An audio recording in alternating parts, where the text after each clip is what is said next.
Thank you very much. So thank you all for coming. Yes, this is a slightly different focus to a lot of other things I've spoken about in various places, but it comes off the back of my other career, that was even less secure than being a casual academic, would you believe, when I was a volleyball coach. And one of the major things we were always coming up against was trying to develop coaches where it was essentially only an apprenticeship model where you would get 4 players who, kind of retired and then they'd come back and coach. And it was very, very hit and miss. So my concern at the time was trying to develop coach training programs that could then be made more widespread.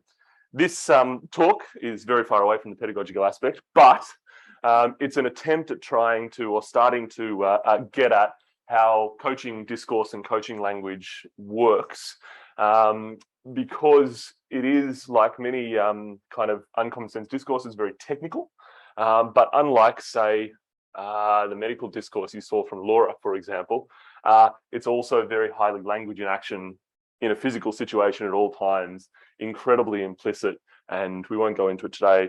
You see a lot of neutralization of standard grammatical patterns that we would expect in any other situation.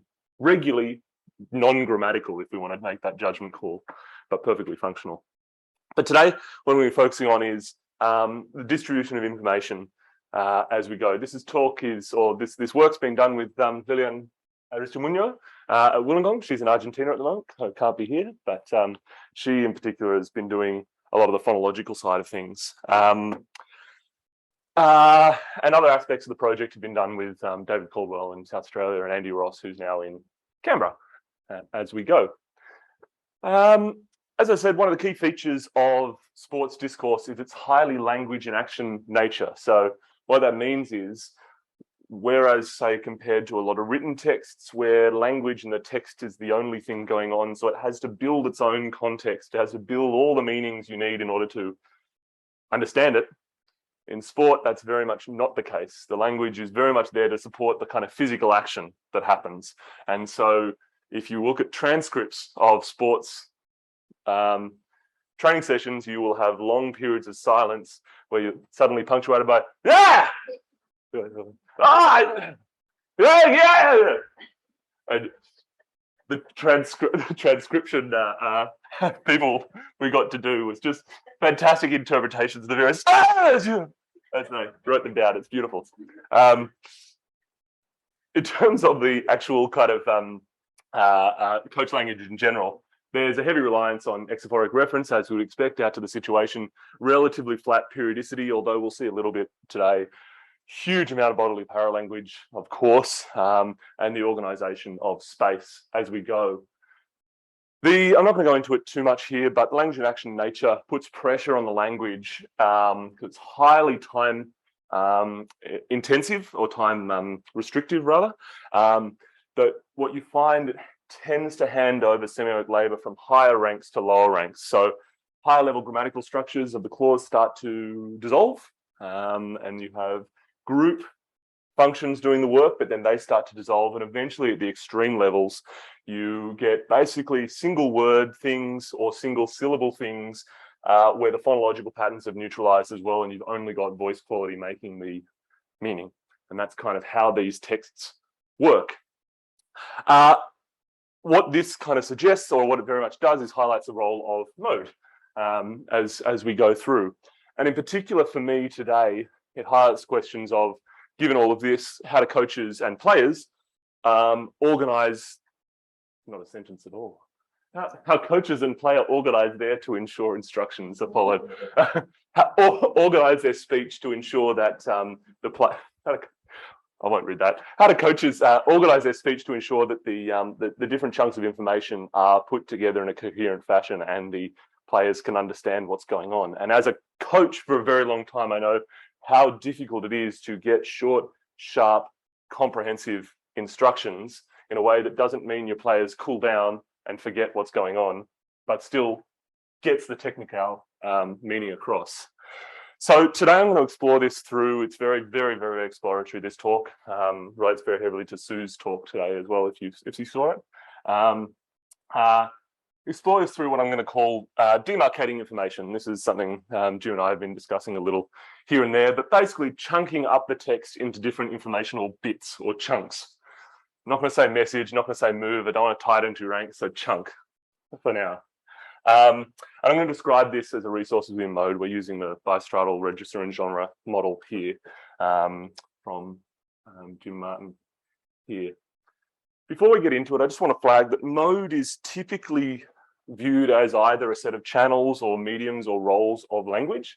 So kind of classifying different types of context in some sense, or a set of clients that shape language, such as language of reflection to language of action, or monologic to dialogic, and all those type of things. Today, I'm just going to view mode from a slightly different tack, a kind of complementary tack, rather than viewing mode in terms of these things.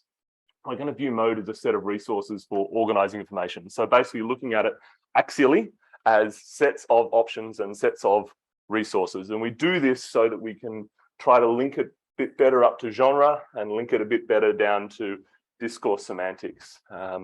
Often you find with the other ways of viewing mode and field and tenor, it's really difficult to see how they actually relate to genre or how they relate to discourse semantics. They seem to float relatively freely. It's not to say we don't need them, because we do need them, but what the relations are is difficult to see. So what we're going to see today is that we kind of need to come at things in a relatively abstract way, because the kind of information chunks are not established by any individual, say, discourse semantic resource. They're pulled together by periodicity, connection, participant identification, working together in discourse semantics, the thematic organization within lexicogrammar, lots of phonological work, as well as sonic and physical paralanguage, and including whistles, throwing balls, slapping things, as we go. Not going to spend too much time on that, but it's huge, as you'll see. Importantly for us is all these resources work together to distribute information. And so a view on only one of them necessarily doesn't quite get the whole picture.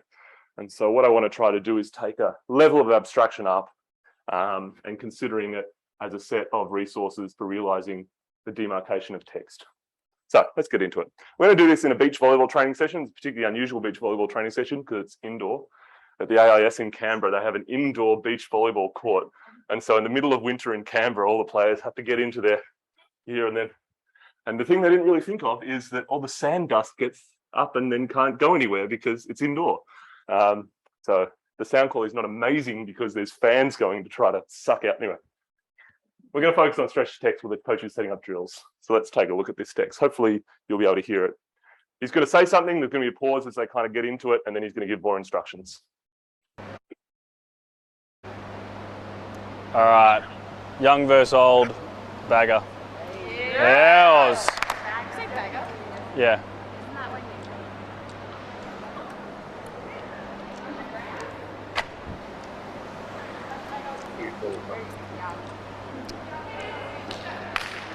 All right, draw in a short court. Make it about 3 meters, not fully halfway.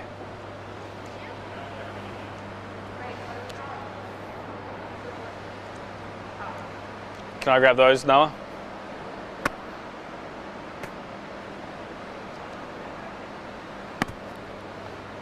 All right, one touch, forearm only. Which line is your short court?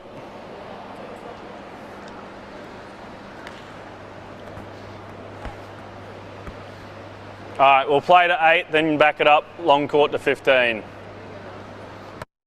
So you can see these texts have lots of silence as they do stuff. And he then punctuates that with instructions, and he's incredibly efficient with his instructions. Not going to get into it, but for example, here in the opening line, there are no clauses going on, but they know exactly what's going here. All right, young versus old, bagger here straight away. Okay, so we're going to be focusing on this text, and we've got the phonology, prosodic phonology drawn in. I'm going to build up the kind of different layers that we're going to look at this as we go. For our purposes, very, very crude genre, drills in sport have a very typical structure. You set them up, you do them, and then you may or may not reflect on them. Basically, very straightforward in that sense. We're going to focus on the setup that you just saw, and the setup is typically an embedded procedure. A bit different to the kind of recipes and kind of experimental procedures we're used to in other fields, but the kind of same type of thing as we go. So if we just do a kind of quite crude stage and phasing analysis here, we've got this aim, or the kind of macro theme of, or hypertheme, or whatever we want to call it, of the thing that names what they're going to do and sets up the teams, young versus old, bagger, classic way of setting up teams, young versus old. And these are the babies of the AIS program. So if you watch the thing, they're really struggling to just do the basic skills, but they're the babies and they will be the ones playing internationally eventually. So they're the young ones. Then they get the court set up.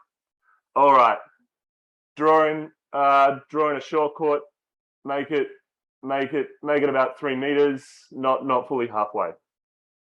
Okay, setting up the drawing of the court. It's frustrating in beach volleyball that you have to keep doing changing the court and drawing in the sand, and you step on it and the line disappears. And then the various steps that give the kind of rules.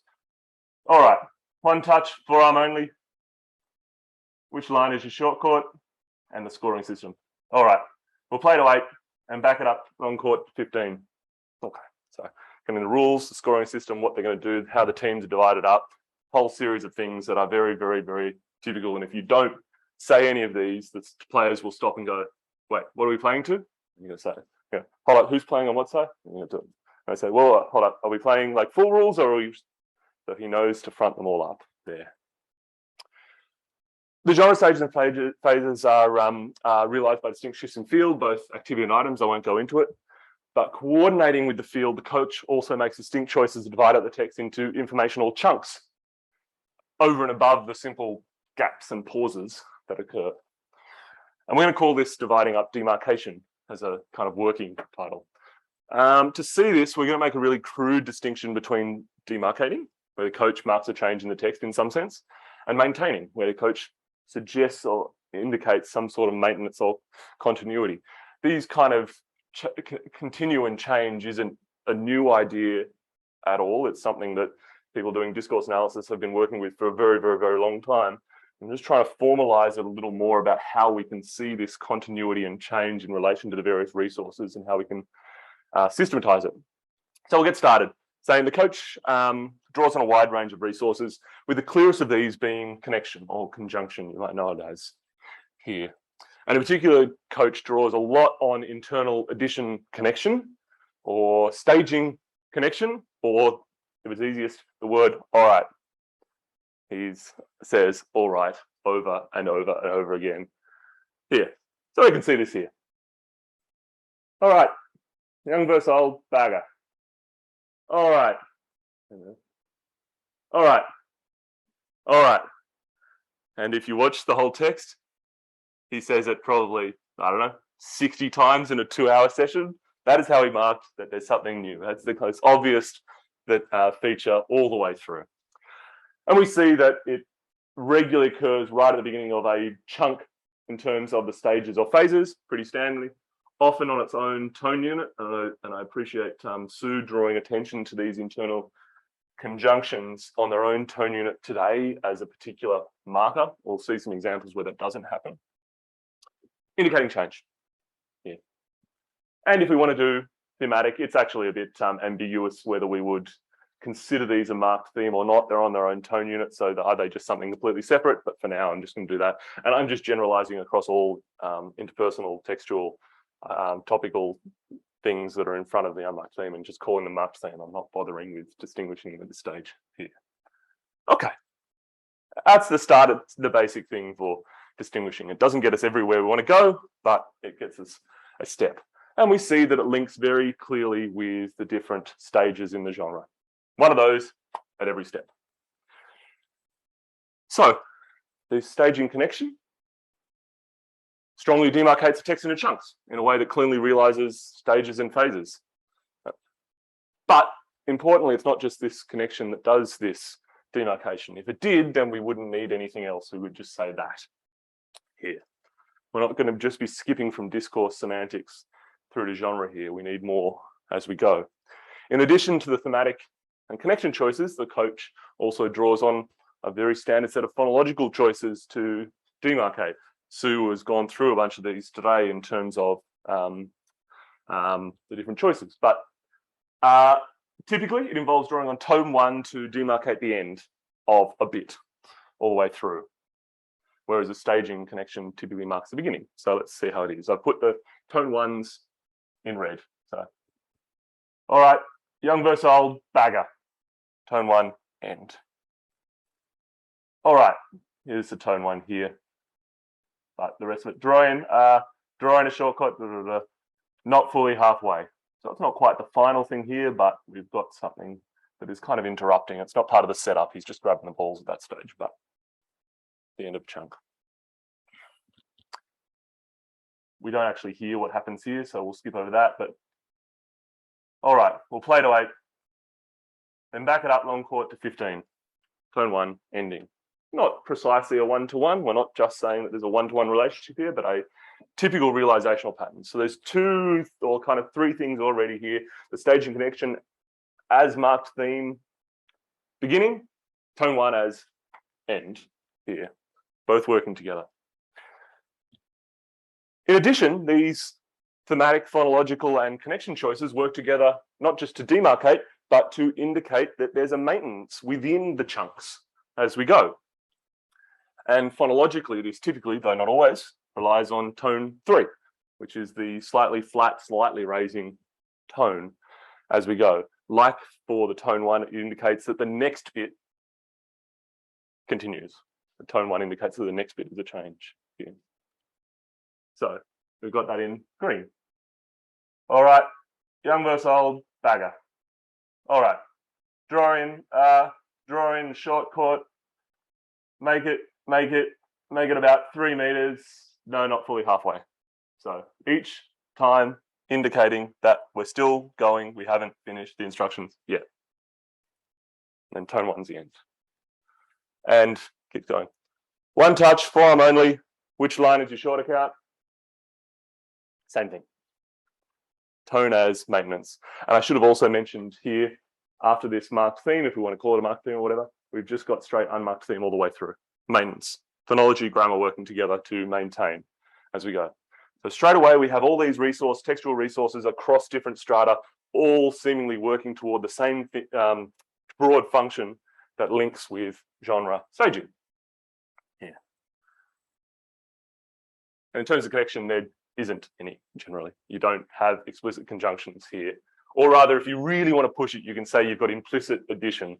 That is to say, you could put and there if you want, but that's about it here. So, importantly for us, the demarcating and maintaining choices are not the preserve of a single resource in language, but as we've just seen, are realized across a wide range of resources. And although in that text we saw basically they all come together, so the phonology choices, the conjunction choices, the thematic choices and the like all come together to mark pretty clear staging changes or maintenance, we'll see that they won't always come together. And so we need to be able to get a grip of how that works. That's what I'm going to try and set up for the last kind of little while. But importantly for us, because there's a wide range of things all kind of moving towards it, it kind of necessitates a bit more of an abstract set of distinctions here that have the possibility of different realizations. I'm going to call that as a distinction in mode. More specifically, the distinctions for us is that the connection and thematic choices tend to realize a retrospective demarcation and maintenance. What that is to say, when you say, all right, it's saying that the bit we're in now is different from the bit from before, retrospective. Whereas the tone choices tend to realize a prospective. When you do tone 1, you're saying the bit we're in now is different to what is coming here. So they mark the beginning and end. So a very simple system, demarcate, maintain, prospective, retrospective as we go. Now that's an example where things kind of go nicely and fine. But of course, trying to find those texts that nicely show everything is spectacularly difficult, and it doesn't always go like that. So we're going to set up how we deal with things a bit more detail. How am I going? I've got till 25, I think. Something like that. Another 5 minutes. Ooh, okay. 5-10 minutes. 5-10 minutes is okay. Yeah. So bringing this together with our genre analysis we see that demarcating, as I said, relatively cleanly realizes shifts in genre staging and phasing. So we've got the demarcate both at the beginning and the end. One stage. Got the demarcate at the beginning, maintenance throughout, and the demarcate at the end. That kind of ends this equipment E chord setup B stage, whatever you want to call it, with this being a bit unusual, kind of interrupting. And same thing here. Demarcate to start, maintenance throughout, demarcate to start, another one.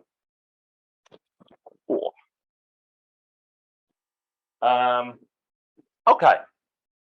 But there's one little stretch that's a little screwy with our description so far that I've fudged over a few times as we go. And that's this bit where we've got this scoring phase and halfway through it, we've got this tone one. We've also got a marked theme on the next bit. It's a textual, structural marked theme, so it's not particularly thematic, but it's there nonetheless. But at the same time, we've got this elided, unmarked theme going through. It kind of suggests demarcation, kind of suggests continuity and maintenance. Already it screws up with what I've just set up for you. It doesn't all go together. So just going through it, as I said, there's a marked theme then, which follows the previous clause of tone one, suggesting a demarcation at that boundary between this clause and this. But there's also a range of things that suggest maintenance. The unmarked theme is continued from the previous clause through ellipsis. We'll play to 8, then we will back it up. There's a participant chain established between the two clauses. We'll see that work a bit later, but we and ellipsis, presuming the previous participant. The marked theme is a structural theme, so the then that's forced by the paratactic clause complex, you can't actually move the then anywhere else, so it's not particularly thematic here. It kind of is, but not strongly. And looking from above, the shift from the first clause to the second doesn't align with the stage and phase bounding. So some things say one way, some things say another. So to grapple with this, what I'm going to suggest here is that there can be demarcations of chunks within other chunks. Gradually technicalizing the word chunk. One day, it'll catch on. But put another way, we can have different sizes of demarcation where smaller demarcations will be demarcated, but will maintain some continuity in relation to something higher up as we go. Eventually, I'm going to suggest that we need a hierarchy of demarcation where we can zoom in or out as need be. And this should make sense considering textual meanings are typically realized periodically, where we have waves upon waves upon waves, smaller and bigger. We're okay with it for periodicity in discourse semantics. There's no reason why we shouldn't be able to have it at another stratum. So to see this, we're going to look at another setup. So he starts with a whistle. All right, are we happy to keep these teams? So 2-on-2, compulsory 3 contacts, no jumping, but you have a baby ball. So if I'm playing the ball over at Kiani, she's got to pass that one. She'd volleyball the volleyball, but she has to pass the baby before playing the next ball. Make sense? All right, we've done different variations of it. I'll start the rally with an easy ball in. Whichever team loses goes. Go to that. Okay. Similar staging here. Aim, what they're doing, how they keep these teams. So 2-on-2, compulsory 3 touch, no jumping, but you have baby balls. Don't worry about what that means. I understand that, no, I'm not going to explain what that means, but standard set of instructions for a particular drill. And then it kind of goes through the steps of what that would actually look like. So if I'm playing the ball over at Kiani, she's got to pass that one. She'd volleyball the volleyball, but she has to pass the baby if you're playing the next ball. Basically, there's 2 balls in, you're holding one, ball comes over, you've got to throw one ball and then pass it. I'll admit I'm not a fan of this drill, but nonetheless, it's a relatively common one. Then just the logistics and scoring. I'll start the rally with an easy ball in, whichever team goes off, and so on. Okay.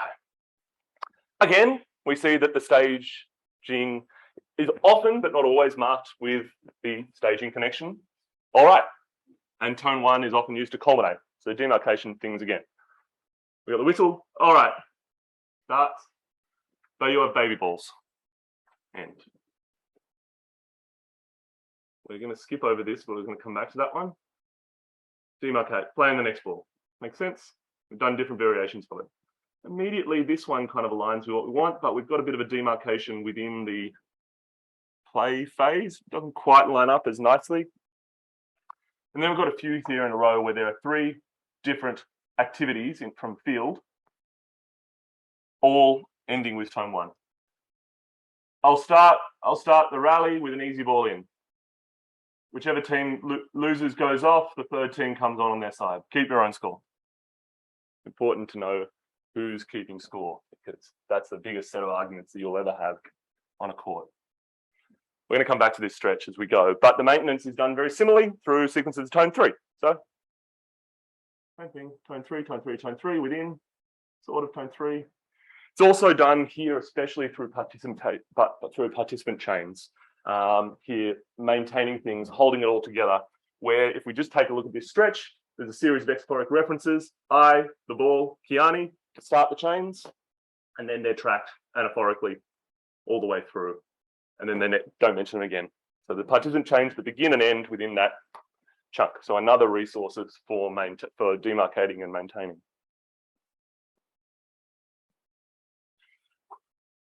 But if we look at the thematic patterns and the connection, we see a bit more going on than last time. And I'm just going to focus on these 2 conjunctions. So here. All right. Are we happy to keep these teams? So the all right marks the demarcation of this whole stage. But then we've got this so here on its own tone that Sue mentioned is in calling demarcation earlier today. And here. So if I'm going to pass that one, so another one, so here. If we look at it in terms of the conjunction or connection scoping or reticular, we see that the all right has scope over the whole thing in relation to the previous stretch of text. So this has scope over all of that. All of this is in addition to whatever happened beforehand, and I've forgotten what happened beforehand. Whereas the so's here, I'm not going to go into it in detail, but they have smaller scopes within. They link this bit to this bit, and they link this bit to this bit. So we've got 2 layers of connection going on here. What I seem to find in these texts I've looked at, I don't know if it's just this coach or in general, but the so's, internal consequence, tend to link smaller segments and actually have some sort of link, some consequence link, whereas all right doesn't, within the larger segments marked by all right. Given that the so is internal connection and occurs in similar positions to the mark to the all rights, and sometimes does occur at stage phase boundaries, it suggests it does demarcating. But they do more work linking chunks, and they occur within larger chunks as we go. So, like what I did there. We can, if we just look at the scoping here, we've got this maintenance marked by that, and then tone 1 end. Got 1 chunk, and then another one. So 3 maintenance, tone 1 end, 2 chunks, but they are within this larger chunk that is scoping over all of it. And this functions to end both this stretch and this whole stretch, the tone 1 there, as we go. What I'm trying to say is we can have a hierarchy of demarcation. Okay, I will very quickly rush through this and then we'll wrap up. With different levels determined by the interaction between scoping, connection, participant chaining, thematic progression, tone, amongst other things here. And recognizing this hierarchy allows us to account for more of the text, and we see that there is this kind of Russian doll type situation throughout the whole text. So this is the one we've seen, this chunk next to this chunk within this chunk. The whistle is one of the big demarcators in a coaching thing for beginning and ending, and the different tones of the whistle will indicate different things. But this whistle, there's more that keeps going, and then eventually he hits the ball, and that ends the setup and begins the play. Yeah. And we keep going at the end, as I said. I'm not going to go through it, but all right, young versus old, bagger, begin, end. All right, main earth. All right, another one. All right, sequence of chunks, and they're all within this bit where he eventually throws the ball to end the setup and start the action. The body language and the sound semiotics is what does the big level work here.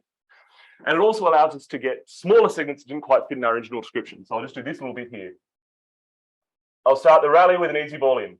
Whichever team loses goes off, the third team comes in their side. Keep your own score. End, end, end. If you look at it in terms of field, they're three distinct activity sequences that are activities that aren't in sequence with each other. They're quite distinct, and we can have them as three tiny little chunks, three separate rules that you must know for what we're doing. And we can kind of do it for the same thing here, more interpersonal focus. This is the text we've seen before, so it's those two. But the make sense here, responding back, we've got an elided theme of a text reference back to all of this, which pulls them together as one chunk. And the all right has scoping over all of it, with the whistle having scoping over this and the next bit. Demarcations or chunks within chunks as we go.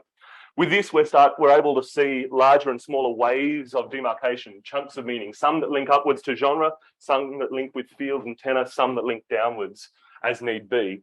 But importantly, they're done both largely through textual resources, tracking, connection, thematic progression, and the like, but it's not done by any of them individually. It's done by all of them together. And what that means is we need a bit more of an abstract description above discourse semantics, but below genre. That is to say, mode. And I'll wrap up there. Say there are many more resources in mode, and I thought I was going to go through like 4 of them, and then I realized how long this takes just to do one. So thank you.